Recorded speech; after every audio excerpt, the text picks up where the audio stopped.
Hey everybody, welcome to the show. Round the Nation right here, TYT Nation, Jeff Waldorf here with you on this fabulous Friday evening. Yes, TGIF, it's Friday, almost to the weekend. But before we get to the weekend, we've got some news to get through. First, I'm going to talk a little bit about Donald Trump's trade war, including some of the farmers' reaction. Then we're going to go to William Barr giving an interview to CBS this morning. We're going to talk about that, kind of break that down. Then we've got Laura Ingraham defending a white supremacist. Oh, that's such a good story, but also horrible. Again, this guy is so bad, he got kicked off of alt-right social media. So we're going to talk about that. So that's the guy that we're going to talk about that Laura Ingraham defended. I'll show you that segment. Then we have an unlikely duo teaming up together to actually take on lobbyists. Interesting. Then we have the ranking of Democrats when it comes to climate change. Who gets a good grade? Who gets a not so good grade on climate change? And why? We'll talk about that, and we'll break it down. All right. And that's it. Let's move on. First, thanks to some patrons. Patreon.com/TYTNation. I want to thank Vincent D'Amato, Louis Camacho, Lisa Kleinwort, and Holy Rodriguez. All right. So thank to those patrons, patreon.com/TYTNation. You can sign up and go there, or you can become a channel member. And you support us that way through YouTube. All right. That said, let's start with some news, man. All right. All right. Now, President Trump loves starting trade wars that he can't possibly win. And that is causing some farmers who voted for him in 2016 to reconsider their next vote. Now, this is farmers like Larry Engler of Iowa, who voted for President Trump in 2016.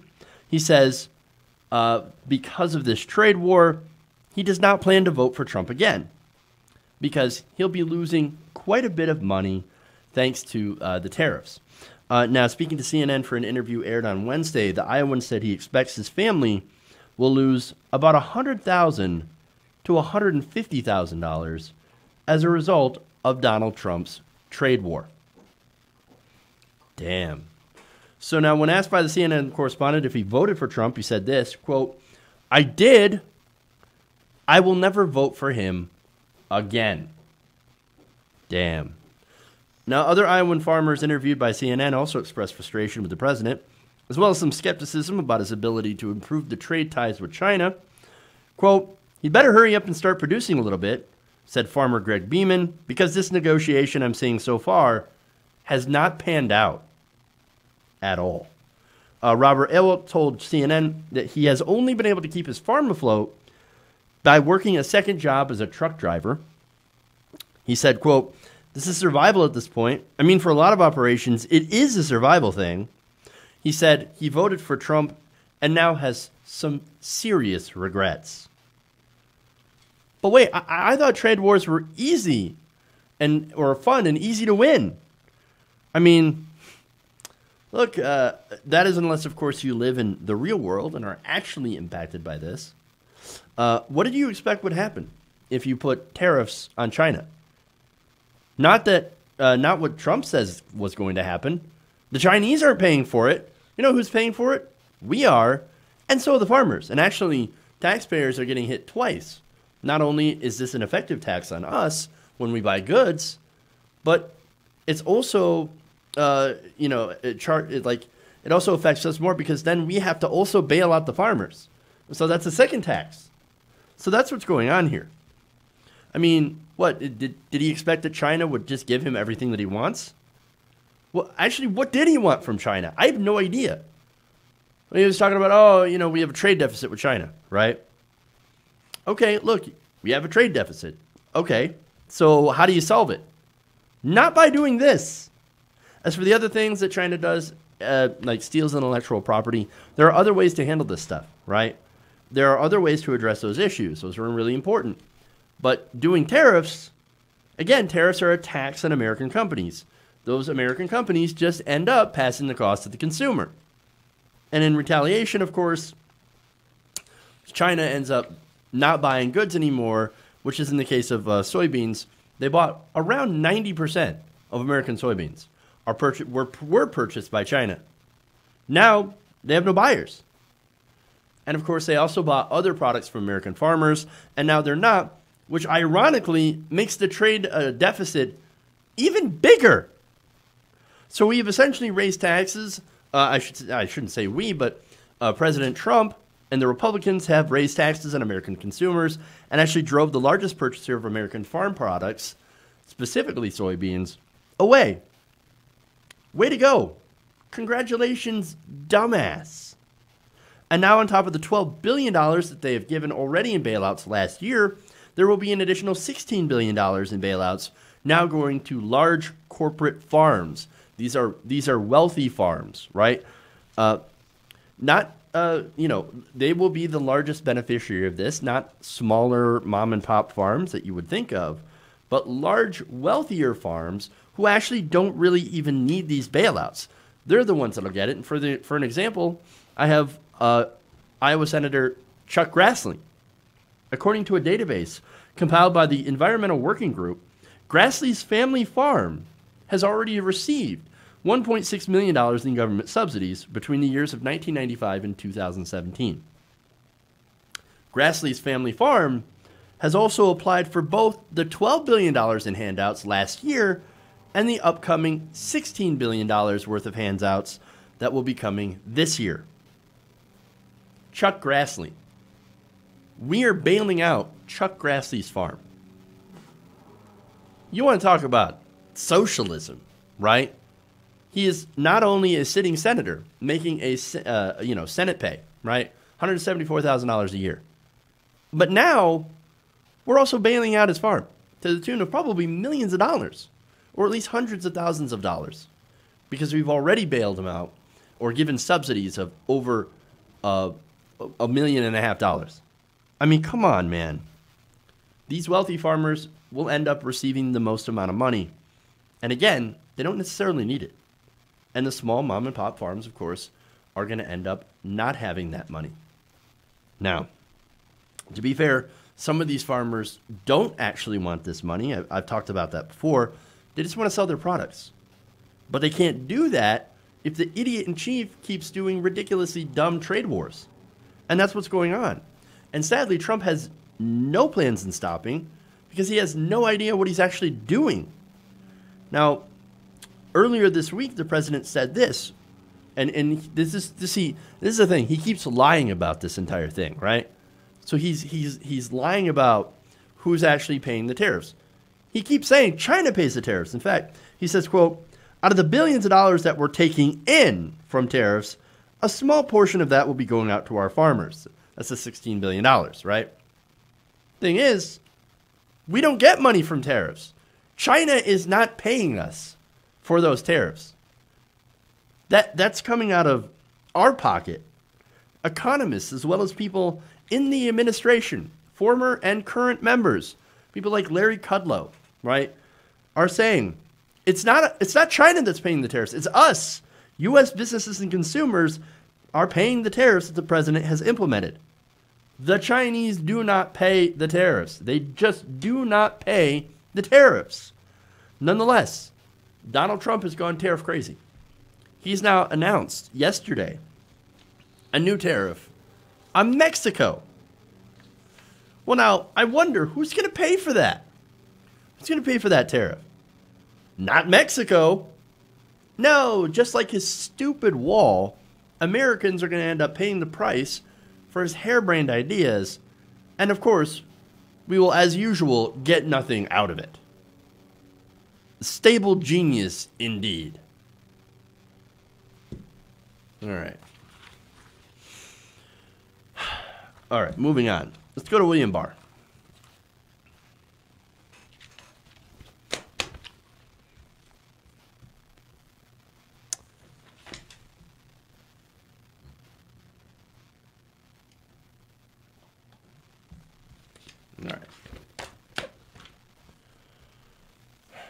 Now,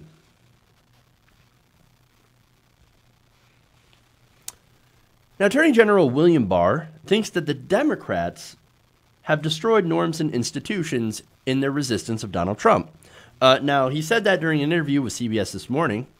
Now, Barr, who was, of course, appointed Attorney General by Donald Trump, after writing a letter in which he said he did not believe the Department of Justice should be able to indict a sitting president, and which, by the way, after the Mueller report, that's exactly what happened. Mueller said, I don't have the authority, thanks to the DOJ guidelines, now blamed Democrats for the hyper-partisanship and division in this country. Let's watch. Well, in a way, I did expect it because I realized we live in a crazy, hyper-partisan period of time, and I knew that it would only be a matter of time if I was behaving responsibly and calling them as I see them, that I'd be attacked, because nowadays people don't care about the merits or the substance. They only care about who it helps, who benefits, whether my side benefits or the other side benefits. Everything is gauged by politics. All right. So it's funny how Barr talks about, of course, who benefits in the end, right? Because his appointment was clearly a way to benefit Donald Trump. Not necessarily the Republican Party, but specifically Donald Trump. Trump looked at that after the letter and he's like, oh, you want to indict a sitting president? Well, I'm a criminal. Well, I guess I found my new attorney general, since Jeff Sessions refused to actually defend me. And that's what I think that position is for, to defend me. Not the United States, but to defend me. Now, of course, he's wrong because, look, he says, oh, no, I'm attacked because, I'm behaving responsibly and people don't care about the merits of the substance, right? No. He's attacked not because people ignore the merits of the substance. It's because Bill Barr is ignoring the merits in the substance. Our president is a criminal. 10 counts of obstruction of justice, not to mention the consistent breaking of the emoluments clause, the campaign finance violations, to which there is a co-conspirator, his co-conspirator, Michael Cohen, that is sitting in prison right now. Not to mention all the other possible financial crimes an impeachment inquiry would actually lead, right, or actually uncover. And yet, Barr ignores everything. For whatever reason, I don't know. But he says, oh, no, I've behaved responsibly. No, you haven't. He's behaved completely irresponsibly because, again, the DOJ guidelines that right now he is in charge of said they could not hold the president accountable. Quote, a president cannot be charged with a federal crime while he is in office. That is unconstitutional, according to Robert Mueller. Charging the president with a crime was therefore not an option we can consider. Why would you want to consider it? Maybe because he's a criminal. Mueller's hands were tied, and that's the way, unfortunately, I think Mueller might have preferred it. That he not put himself out there, that he not get himself involved. And so he punted it off to Congress. But remember, Mueller also said if we had confidence that the president clearly did not commit a crime, we would have said that. Now, if you're unable to say that the president did not commit a crime, then what are you saying? What are you saying? I mean, the reason, of course, that he couldn't say, oh, look at all this crime, is because he was powerless to charge the president. And so he couldn't say, without a doubt, well, he's not a criminal. And he also couldn't say, well, he is a criminal. Because in both circumstances, since he doesn't have the power to charge, he couldn't actually do anything. So he punted it to Congress. He punted it to Nancy Pelosi. And, of course, Pelosi is not going to do anything. He's not going to do a damn thing. So now, as far as Barr is concerned, Barr put his own spin on the Mueller report, which, of course, was wildly misleading, basically echoing Trump's no collusion, no obstruction line. That was a clear lie. There was obstruction. It is not normal for an attorney general to be a mouthpiece and a defender for the president. But unfortunately, that's exactly what's going on. But that, of course, leads me to William Barr's ridiculous statement on norms in this country. Watch. So you don't regret taking the job? No. In many ways, I'd rather be back to my old life, but I think that I love the Department of Justice. I love the FBI. I think it's important that we not, in this period of intense partisan feeling, destroy our institutions. I think one of the ironies today is that people are saying that it's President Trump that's shredding our institutions. I really see no evidence of that. From my perspective, the idea of resisting a democratically elected president and basically throwing everything at him and really changing the norms on the grounds that we have to stop this president. That's where the shredding of our norms and our institutions is occurring. Really? You don't see any evidence of that? None. Well, okay, so for almost 2 years, Trump attacked the FBI. He attacked the former Attorney General, Jeff Sessions, almost constantly, forcing him to resign. He asked for loyalty tests from James Comey. Then when he didn't get it, he ended up firing him. Then he lied about it, just like he lies about everything, constantly. He has destroyed the norms of this country by saying he could shoot people on Fifth Avenue and still have people vote for him, calling the press the enemy of the people, attacking Gold Star families, attacking veterans. He's saying that he's in love with Kim Jong-un, supporting him over the vice president of the United States. How about saying that there are good people on the Nazi side? How about that? Isn't that destroying the norms of this country? And it's not just Donald Trump either, by the way. Donald Trump's the most well-known example at this moment. But let's be honest. Mitch McConnell has done way more to disrupt norms than Donald Trump. I mean, Mitch McConnell, every terrible thing that you could find, Mitch McConnell is literally in the middle of it. He delayed Obama's Supreme Court nominee for over a year. And then just recently said that even though Trump is in the last year of his term, he's more than happy to let a Supreme Court nominee go forward if Donald Trump chooses one.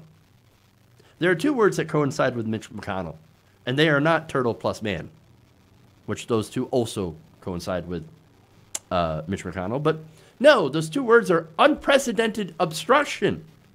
When Obama got elected, he said his number one goal was to block everything so that he can make Obama a one-term president. On and on. But no. It's the Democrats who are destroying the norms because they're resisting a deeply corrupt, utterly unethical criminal administration. Get out of here. William Barr, you're a clown. Just like your master. Republicans, MAGA guys, you watching this? This is who represents you. Now tell me, is this who you are? Because if you are, well, I got nothing else to say to you. Around the nation.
Welcome back to the show.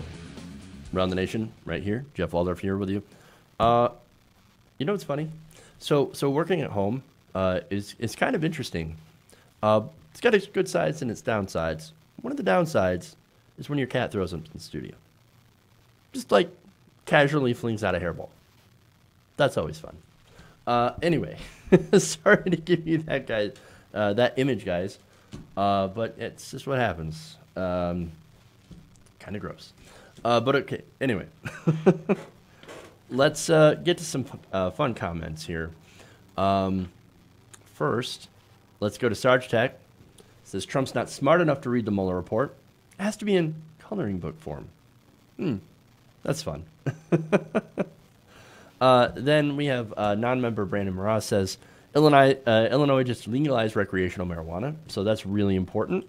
I hope if there's legislation in there that will let out a lot of the people who are currently still in prison for possessing and using marijuana.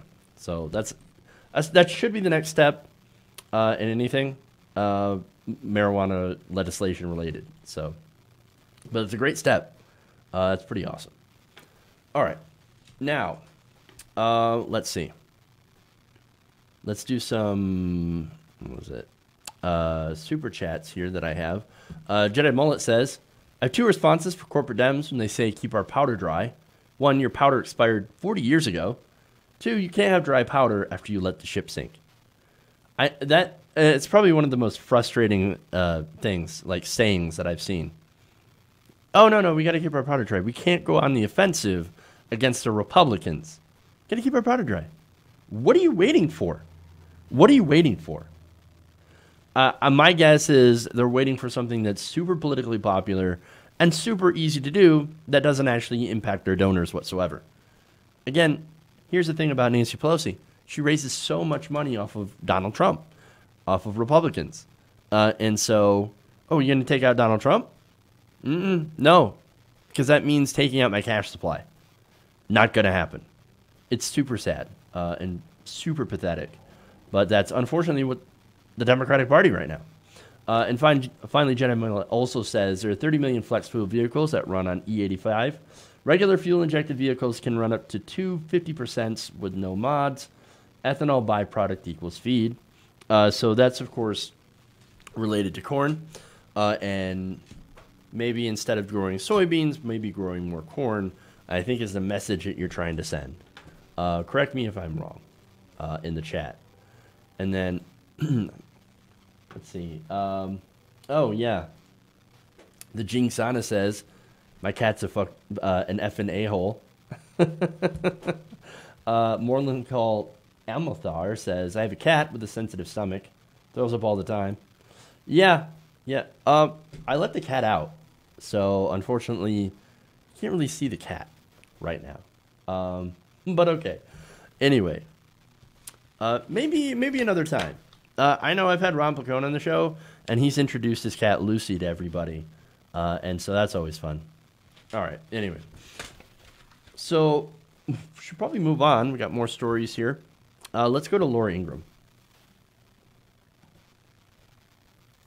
All right.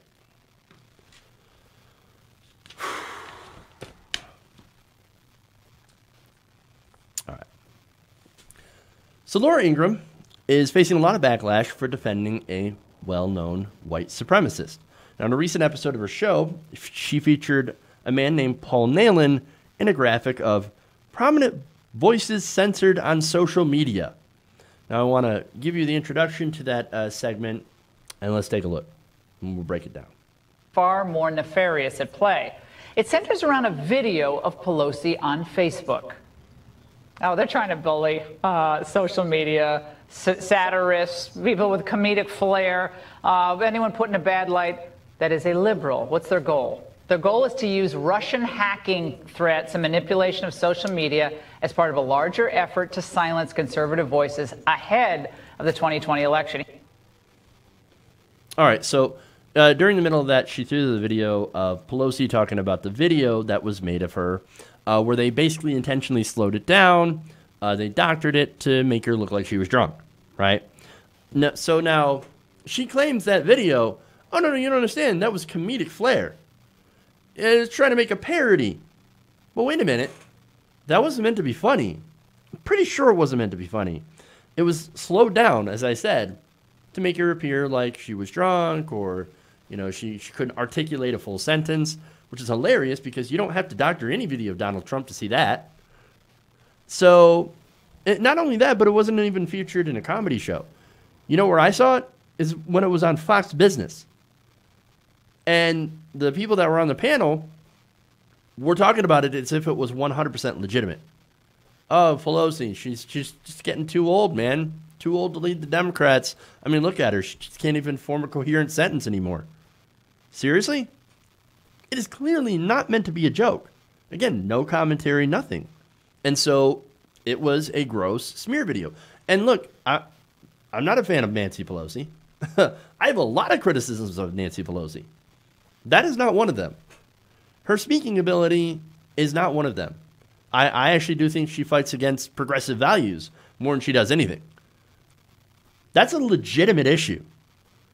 But this, no, not legitimate at all. And so, of course, certain social media sites, by the way, and this is really important getting into this, social media sites are not bound by the First Amendment. And they said, hey, we're not comfortable with this smear video, so what we're going to do is we're going to remove it. Now, Facebook said, no, I'm not going to remove it. Well, we think it's fine. I mean, it's gross, but it doesn't break any of our community standards. Okay, look, that's fine. That's up to the individual company. I thought you guys believed in the free market. Now, Twitter and Facebook, they're the free market, right? These are private corporations. They can choose what they want on their platforms. And if they choose to eliminate you or to take down a video, I mean, who are you to fight against it? Free market, free market. So now, already, Ingraham with the BS spin, but it gets worse as she's going to bring in Candace Owens. Now take a look at that.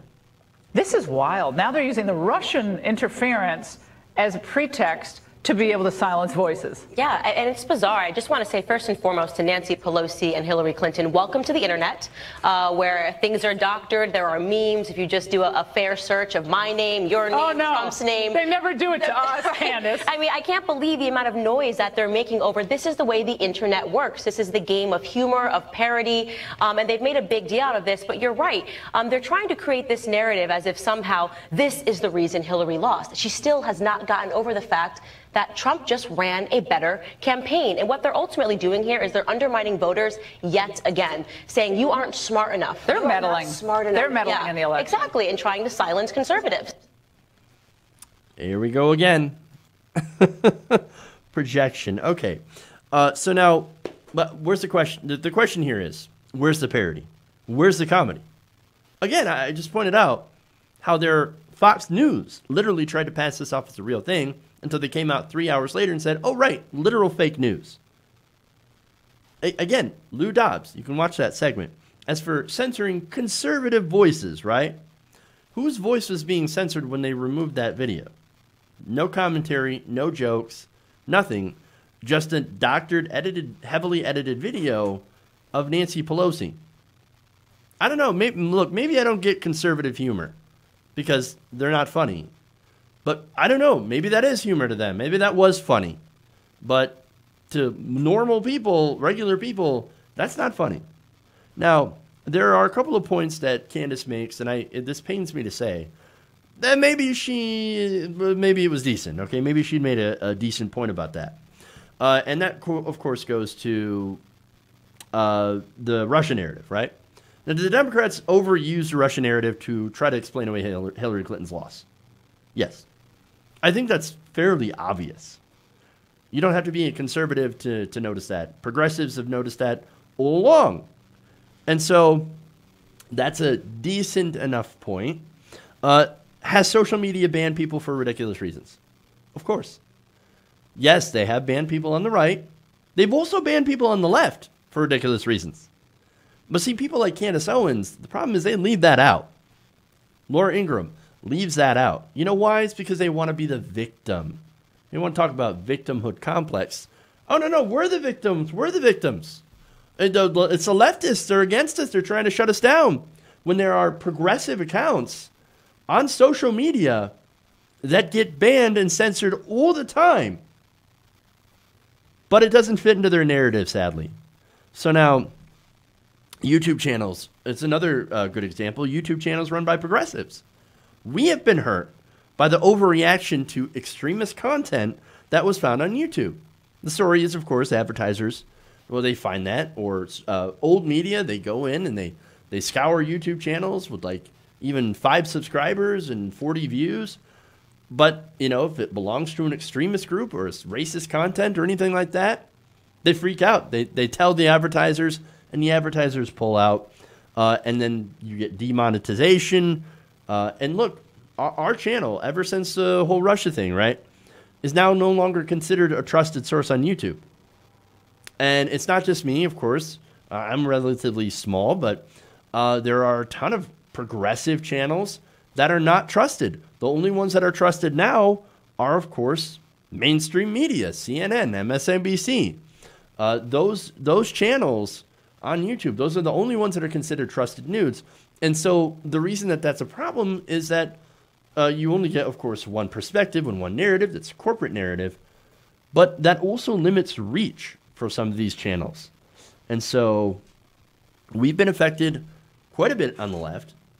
And so it's not just conservatives that are facing this kind of backlash. No, it's everybody who is not part of the mainstream establishment. But Ingraham and Owens just want to whine and cry and claim that it's a conspiracy only against conservatives, which of course brings me to Twitter, right? Now, Ingraham then featured a graphic of prominent voices censored on social media. You know who these prominent voices are? Alex Jones, Milo Yiannopoulos, Laura Loomer, Candace Owens, Michelle Malkin, Dan Scavino, James Woods, and Paul Nehlen. Now, before I get into how horrible Paul Nehlen is, I have to again note that Twitter is a private corporation, unfortunately, and we do not have First Amendment protections on private platforms. Now, if you want to regulate them as a utility, I'm all for that, right? So that people who are posting on social media can get some sort of private social media platforms that we can get First Amendment protections. That would actually be, I think, a good thing for discourse, right? But right now, we don't have that. And nearly every one of those accounts was either threatening or harassing other people or spreading conspiracy theories that caused their followers to threaten and harass people or some sort of other violation, right? Again, you want to look at Alex Jones. Alex Jones was spreading the Sandy Hook conspiracy, which led to families having to move several times because his followers would continue to find them and to harass them and to threaten them. Not to mention what happened with Pizzagate. Pizzagate nearly got people killed. Another conspiracy spread online. And so I kind of understand why YouTube and you know other social media companies decided to shut that down, because they would continue to spread dangerous conspiracies that would get people hurt and it could get people killed. But let's go to Nehlen, who might actually be the worst of the lot. It turns out that Nehlen is considered so racist and anti-Semitic that he was not only kicked off Twitter, as I mentioned before, but he was even kicked off Gab. Now, for those of you who are unfamiliar with Gab, that's literally the social media company created for the alt-right and by the alt-right. He proved to be too racist and anti-Semitic for those guys. Like, dude, whoa, Paul, you need to ratchet it down a little bit. And I'll give you an example, but first, we'll go to the Republican Party reaction to that. Even the Republican Party of Wisconsin said, yeah, this guy is way too racist, man. He said, quote, Nehlen has no place in the Republican Party. That's amazing. Now, his behavior, and this is why people have cut ties with him, includes open support for white supremacists who marched at the 2017 Unite the Right rally in Charlottesville, Virginia. During that rally, of course, you had Heather Heyer that was literally run down by white supremacists. He also has a locked Telegram channel where he calls himself, and this is creepy, Uncle Paul, and shares memes praising mass murderers as religious heroes. Lovely. And may I mention, it's the 10th anniversary of the death of Dr. George Tiller, who was gunned down at church by an anti-abortion extremist who was egged on by Bill O'Reilly. Bill O'Reilly, Dr. Killer, or Dr. Tiller, baby killer, Dr. Tiller, baby killer, until somebody did something about it. And that's, again, another problem with these, these extremists, these right-wing extremists that go on the air and incite their audience. That's why people lose their social media accounts, because they incite violence on the right. And unfortunately, the Trump administration does not look into this. They don't look into domestic right-wing terror. They don't believe it exists. They believe, oh, it's only on the left. It's only on the left. No. The majority of violence in America was from right-wingers. And that's a fact. All right. Now, Nealon had also argued about the best way to start a race war in America. That's another thing that he talked about. He's so giddy about starting a war between the races. I mean, what a disgusting guy. And yet, Laura Ingraham considers him a prominent voice for conservatism. Now, that, of course, got her in trouble on social media. I have some responses here.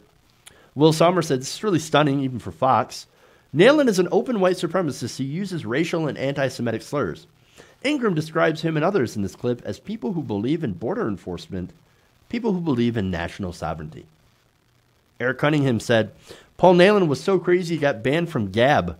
That's an alt-right social media network and nearly impossible to get banned there. Showing how bad you'd have to be. Jeremy Newberger said, Paul Nealon at Ingraham Angle. And here I thought that Nazi salute of yours was just a mistimed wave and overeager haters on the left. Matthew Chapman said, wait, Laura Ingraham is defending Paul Nealon? Paul Nealon, the literal Nazi who's laughed about the Holocaust and wrote up a list of Jewish journalists? That Paul Nealon? Yep.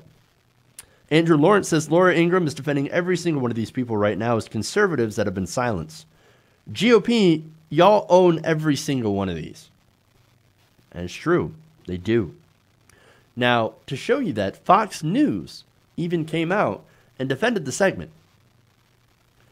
In fact, in a statement released today, they said, quote, it is obscene to suggest that Laura Ingraham was defending Paul Nealon's despicable actions. Well, look, she may have not been defending his actions, specifically. But she sure defended this man who she apparently believes is a prominent voice for conservatism. I mean, they created the graphics. They said prominent voices of conservatives banned from Twitter. Meaning she finds value in what he says. Or maybe enough people seem to find value in what he says, that he represents her and the conservative movement in some way. Now, I got to ask you, does Alex Jones represent the conservative movement? Or Laura Loomer? Or Milo Yiannopoulos? Or Paul Nealon? I'm asking you, does this support you? If so, then maybe you should own it. Okay. All right. Moving on. Let's get to some non-conservative news. And actually, I'm actually going to give praise to a Republican, and a very loathsome one at that. So that's going to be interesting. All right. How's that for a tease? Whoa. What do we have here? All right.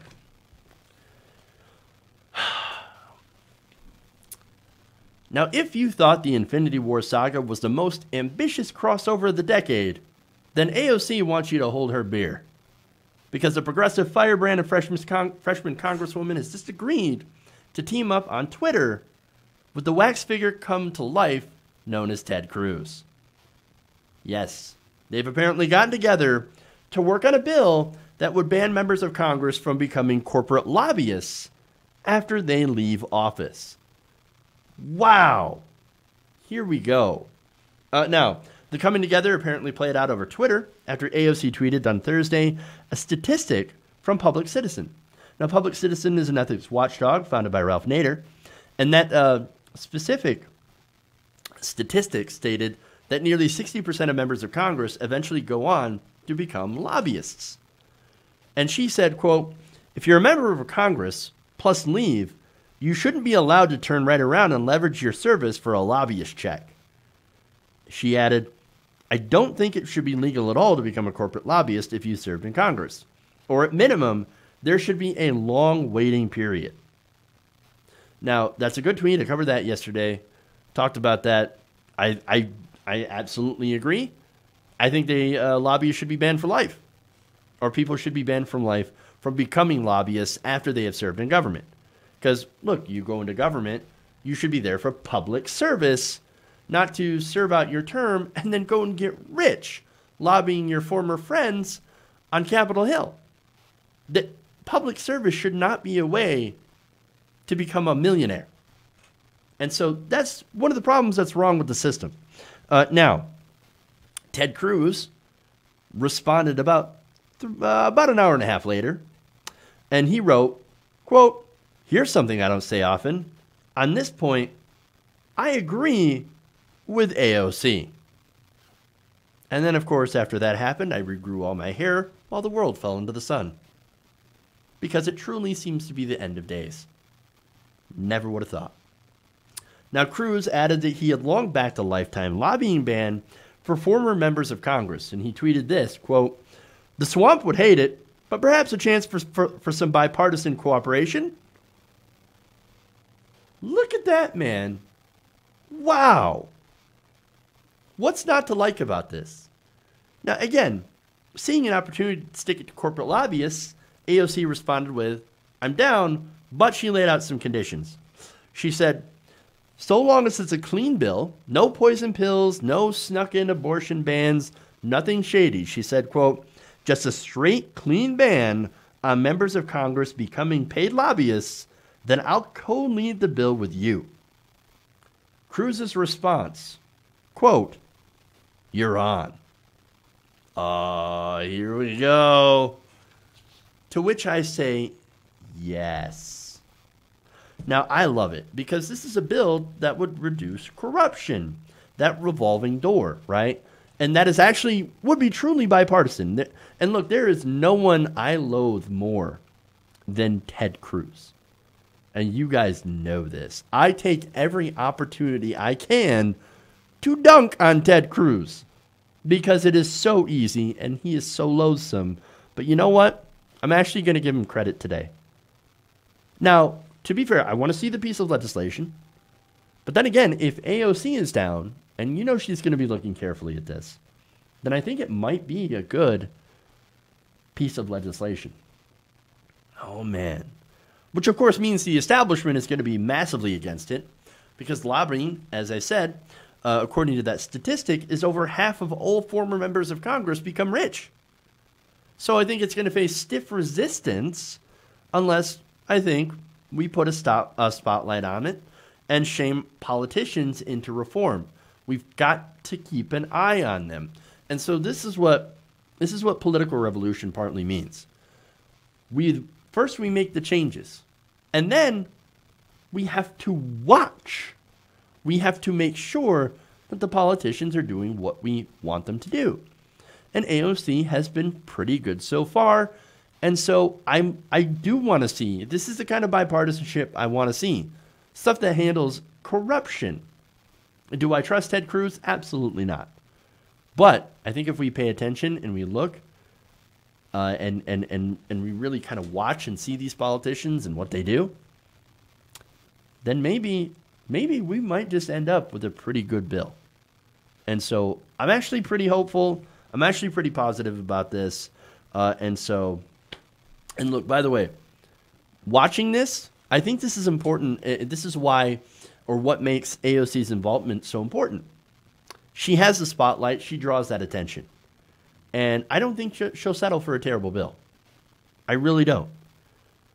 So I think that's a positive thing. But again, we just have to make sure because I understand there's nobody that trusts Ted Cruz less than me. But I think if he's serious, then that's great. All in all, very unlikely duo. But if it can lead to something good, then I hope that they have success in shutting down this revolving door for good. Who would have thought, man? Who would have thought? All right. So apparently, I'm just getting word that there has been a mass shooting. I don't have any information about this, but oh boy. Here we go. Let me check Twitter real quick and see if I can find an update on that of what's going on, because it's pretty terrible. But yeah, so not really good to see on this Friday, but all right. Now let's get into the last story here. Let's go into climate change. I'll have to talk about that Monday. All right. Disaster. Okay.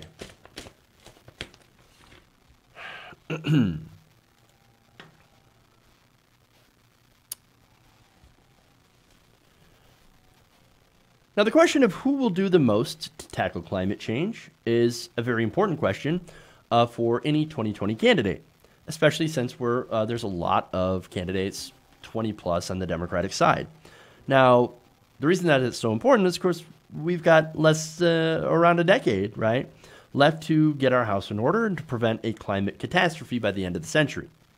So no wonder that there are climate organizations out there, Sunlight Foundation, the Sunrise Movement, that are now looking at these candidates, criticizing them. But Greenpeace actually did an actual ranking of these 2020 candidates on climate-related policies. Now, this scorecard ranked all the Democratic presidential contenders, including the two frontrunners, Bernie Sanders and Joe Biden. So now I want to go to who is higher up in between these two. Again, since these are the two Democrats that are leading the field, that's why I'm going to lead with this. Who is number one? Is it Bernie Sanders or is it Joe Biden? Well, it appears that before I do that, actually, I'm going to give you a quote here from the climate campaign director of Greenpeace, Janet Redmond. She said, quote, "The bar is high because nothing less than transformational action can guide us out of this crisis. Show us you have the mettle to take on the oil executives standing in the way of progress." So now the question is, who has that mettle? Apparently, it's Bernie Sanders out of the two front runners. According to the assessment, Senator Sanders has championed bold climate action for years, and that has earned him a B+. Not bad. Now, they back that grade up with this, quote, "In Congress, Senator Sanders co-sponsored the 100 by 50 Act and the Keep It in the Ground Act to cut off federal support for coal, oil, and gas while ushering the 100% clean energy by 2050. Now, some of the metrics that they ranked these candidates by was their basis of support for things like the Green New Deal, commitment to rejecting fossil fuel money, and other metrics. So it doesn't surprise me that Bernie Sanders is actually very high on the list. Senator Sanders, they said, quote, "co-sponsored the Green New Deal resolution and has pledged to halt new federal fossil fuel projects if elected. But, and here comes some criticism here, has yet to call for a full managed phase-out of the fossil fuel industry." Now, that is really important. Now, they also said that he has yet to put forth a detailed plan to tackle the climate crisis. They said finally, keep it coming, Senator Sanders. Okay, so look, they saw what he did. They critiqued him for what he hasn't done yet, and that's great. I think he's earned that B+, and I think it is fair criticism, right? Now, Bernie Sanders basically is great on the climate, but he could always be just a little bit better. Fair enough. So now what about the appointed front runner for the Democratic Party, Joe Biden? Now, Biden didn't do quite as well. They said, by contrast, Biden has neither backed the Green New Deal nor taken the no fossil fuel money pledge, a vow to reject any contributions over $200 from PACs, lobbyists, or executives of fossil fuel companies. Now, Greenpeace did point out something positive by saying that while Biden introduced the first ever climate bill in Congress back in 1987, he has yet to release a plan that tackles the climate crisis if elected in 2020. Therefore, they gave him a D-. Sad. Of all the Democrats in the race, Biden is dead last. Now, I want to show you an image, of course, of all the rankings here and show you where Joe Biden is and where Bernie Sanders is, as well as all the rest. Let me show you that here. So you have Bernie Sanders and Cory Booker, interestingly enough, have B+. Gillibrand, Warren, and Tulsi Gabbard are a solid B. Beto O'Rourke, B-. Williamson, Buttigieg at C. Harris, Swalwell, Klobuchar is C-. Delaney, Yang, Castro, D+. Steve Bullock, Democrat, has a D. Tim Ryan, Joe Biden, and John Hickenlooper, all at a D-. Sad. So now, why is Biden dead last? Well, I'll give you some more details here. Now, according to a Reuters report earlier this month, Biden's 2020 campaign is crafting what they call a middle ground approach to the climate crisis that would reject progressive demands for a transformative action while leaving the door open to so-called fossil fuel options, or what is now known as freedom gas, thanks to the Trump administration. They also said that Biden has not endorsed the Green New Deal nor committed to phase out fossil fuels. All candidates must pledge to make bold action a day one priority. What will Biden do? No, I have the answer to that. He will continue to take corporate money from fossil fuel companies while doing a few token actions. Again, he's from the Obama administration. And so he's going to take a few actions here and there, a little bit of moderation, things like maybe the Paris Climate Agreement, which he would call, transformative, right? And a few basic regulations. This is how Biden would govern. And by the way, something that is pretty much tangentially related to that is Biden on healthcare. Now, there was a report that came out that during the fight for the ACA, or I should say before the fight for the ACA, when the Obama administration had just gotten into office, they were trying to figure out what their legislative priorities would do. Biden went on a 10-minute rant, or tirade they called it, against doing the ACA. So, and what he had been arguing before, of course, is to do incremental, small reforms in lieu of doing something that is bold and transformational. So that is who Joe Biden is. He will always choose incrementalism. He will never be bold, and he will never be progressive. And unfortunately, that is not what we need in this current age. We need bold action. We need something that is transformative, right? So now, Biden's at the bottom. Sanders is near the top. In fact, Sanders is second, tied with Cory Booker. Who's number one? Turns out, Jay Inslee. Now, that is the former Washington governor. Now, Inslee, Greenpeace said, has laid out the most detailed plan of any candidate so far that's right in line with the Green New Deal and championed bold action as governor of Washington state. And to be fair, Jay Inslee is running on a 100% green energy, Green New Deal agenda. So that is his issue. And I think that's great. Now, Common Dreams reported that Inslee's $9 trillion climate plan would transition the United States to 100% renewable energy by the year 2035, while aiming to create millions of jobs, which, of course, is the whole goal of the Green New Deal. And for that, he is given an A-. And look, to be honest, you got to give him credit. That is a bold plan. Now, interestingly enough, someone else who was rated by Greenpeace was President Donald Trump. Now, he received, and you're not going to be shocked, an F. But not just an F, but a 0 out of 100. A 0.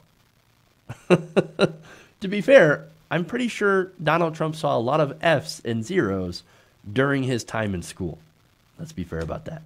But Greenpeace said, quote, far from championing bold climate action, President Trump has denied the reality of the climate crisis and actively promoted fossil fuel production at the expense of communities and a safe climate future. And also, let me add that, and this was a story that I recently covered, the Trump administration has decided to refer to fossil fuels as molecules of freedom.